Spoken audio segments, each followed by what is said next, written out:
Hey, welcome to Coffee with Kish. Tastes good as always. Please hit like and subscribe if you want to see more of these videos. Today, I'm going to talk about Mormon crying. There's a lot of crying in Mormon culture. And this is particularly true surrounding spiritual things.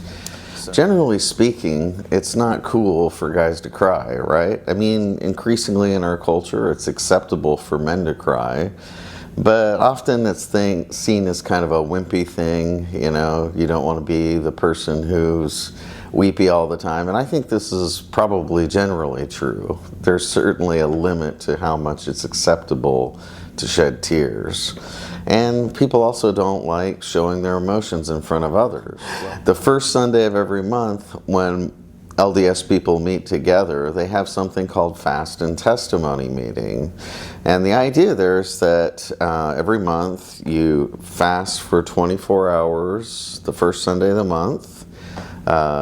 You have a prayerful attitude. You're on that day supposed to be particularly focused on spiritual things, and then you go to church, and instead of having a regular Sunday meeting where you take the sacrament and listen to talks and sing hymns, well, you do take the sacrament and sing hymns, but there are no talks. Instead, people will get up as moved by the Holy Spirit, and they will share what's called their testimony, which is their spiritual conviction that the gospel is true, that Joseph Smith is a prophet, that the current president of the church is a prophet, and all of that kind of stuff.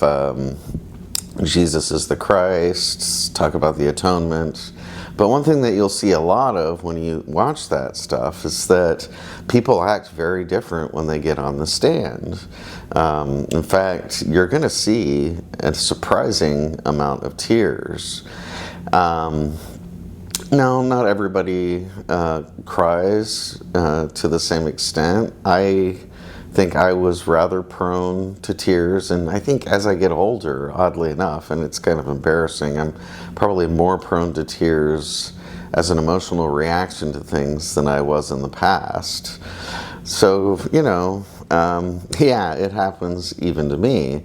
But the thing that's interesting is that it's for Mormons, for LDS people in these church meetings, it's really kind of a mark that you're under the influence of the Holy Spirit, that when you feel those special spiritual feelings, the, natural reaction to that is crying. And I've kind of wondered, what's the deal with that? Where does that come from? Why does it happen? And there's actually a bit of psychological research on this, that people who experience elevated emotions, this feeling of goodness and well-being and sort of epiphany, will, as a result, cry. What I'm interested, there's the psychological research on the one hand, but I'm interested in the history of this, because it doesn't seem to me that, go read the Bible, go read other ancient works, and you're not going to see this very specific correlation between the presence of the Holy Spirit and crying. Jesus weeps, people around Jesus weep, but it's that really close association between the presence of the deity and the person experiencing the presence of the divinity or deity crying. That's what really interests me. Now, I don't really have a good answer for this. I haven't done extensive research on it. I have read a couple of things about crying in the Bible and so forth. But I'm really not seeing something that really hits the nail on the head there. And that's what I'm looking for. If you know of something, please let me know in the comments, or contact me if you're able to, because I want to know. Now, having said that, I came across something recently that shocked me, that shocked the dickens out of me, actually, and it's not in a Christian or Jewish context at all. It's actually the life of the late Platonic philosopher Proclus. Okay, you have this guy Proclus. So Proclus was a big deal in early medieval thought, and surprisingly, even though he was a pagan, he was a big deal in early Christian thought as well, because when Christians formulated their theology, they used the philosophical tools at hand, and if you're arguing about the gods, probably the best philosophical school to work with is that of Plato, because you see in Plato's dialogues right away, there's a lot of material on divinities, spirits, the afterlife, all that kind of stuff. So spiritual enlightenment. Plato's full of tools for people to work with, but he also, because this is Greek philosophy, he gives you a systematic way to work through this material. So a lot of Christians in antiquity were schooled in Platonism and went to the great schools and studied with the best philosophers, and here I'm talking about people like Origen, Synesius of Cyrene, bishop, lots of people, Christians and pagans, even long after Constantine, were studying in the same philosophical schools together, learning rhetoric, studying philosophy. So it's really no surprise that the best Platonic philosophers would have a big impact on Christian theology. But that's not what I'm here to talk about. I'm here to talk about crying.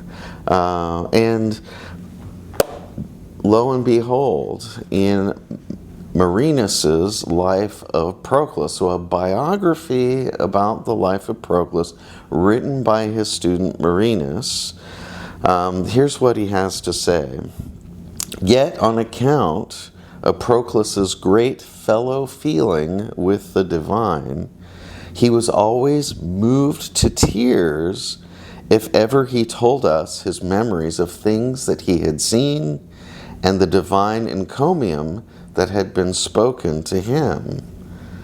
All right, so in remembering his visions, the things that he was taught by the gods, by the appearance of the gods to him, I would include the epiphany of the gods to him, he would be moved to tears.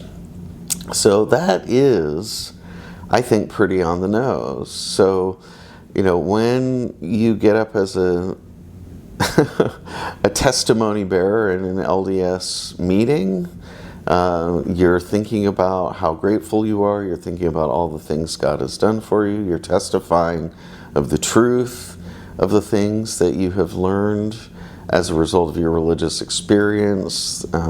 You're moved to do this stuff by the Spirit, and your reaction is crying. And here we have, in the 5th century AD, we have a Platonic philosopher who, in recalling to others his special experiences of the divine and the things that they taught him, he's moved to tears. And this is coming from the mouth of one of his students. So this isn't just like, there's this tradition, or, we can see literary influence from earlier works here. This is from an eyewitness to Proclus's teaching and remembering. His students saw him tear up when he talked about the things that the gods had taught him and the experiences that he had with the gods.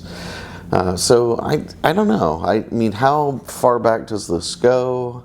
I know this is, on the one hand, just a general kind of spiritual response, an emotional response to spiritual things, sublime things, beautiful things, but I'm not really seeing elsewhere, and please, if you if you have something to share on this, please do. But this interested me for two reasons. Well, actually for several reasons. First of all, this is not Christian. So you know, whereas I have experienced this in my life as an LDS person, here we have a non-Christian experiencing this feeling of elevation associated with the gods. You know, and although this doesn't surprise me in any way, it's to find the evidence, right? I'm aware that people, generally as human beings, we respond to similar stimuli in the same way, or in at least similar ways. And so that's not a big surprise to me, but it's finding a passage of literature that talks about a non-Christian person so far back in time who's having this experience that to me is so much like the emotional reaction when, you know, bearing an LDS testimony. That's cool. Now, there are questions here. This is the 5th century AD, so Christianity is already a big force in the world. It's a big force in the Roman Empire, and, you know, Christianity didn't just get influenced by, it wasn't just impacted by paganism and pagan philosophy, but it impacted the culture of pagan philosophy. And I would also note that these biographies, like Marinus's biography of Proclus, they're designed to counter Christian biographies of saints.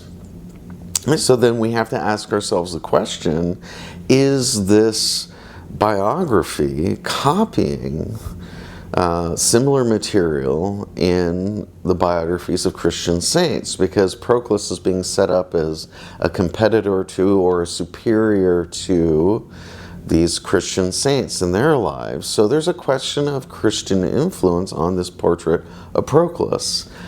It's also true that religious culture was changing. Religious culture over time in the Roman Empire evolved. And that's partly because of the influence of all of these various religions that were arising and spreading, one of them being Christianity, but also others like Manichaeism. We may recall that St. Augustine was actually a Manichae before he read Plato in Latin, in a Latin translation, and then subsequently, through the influence of Plato, that's really odd, right? Through the influence of Plato, he converts to Christianity from Platonism. So, very, very fascinating stuff. But you also see bigger movements, like a movement toward greater asceticism. And this wasn't just a Christian thing. These Platonic saints, the Platonic philosophers who are really religious and mystical, they too were becoming very ascetic. The people were moving away from sacrifice.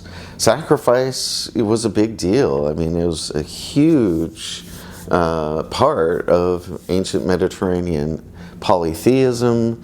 You know, we hear of, you know, sacrifices of even hundreds of bulls, but all other kinds of animals, pigs, birds. So the Emperor Caligula supposedly sacrificed peacocks, or just all kinds of animals were sacrificed. But as time went on, you see fewer and fewer animals being sacrificed.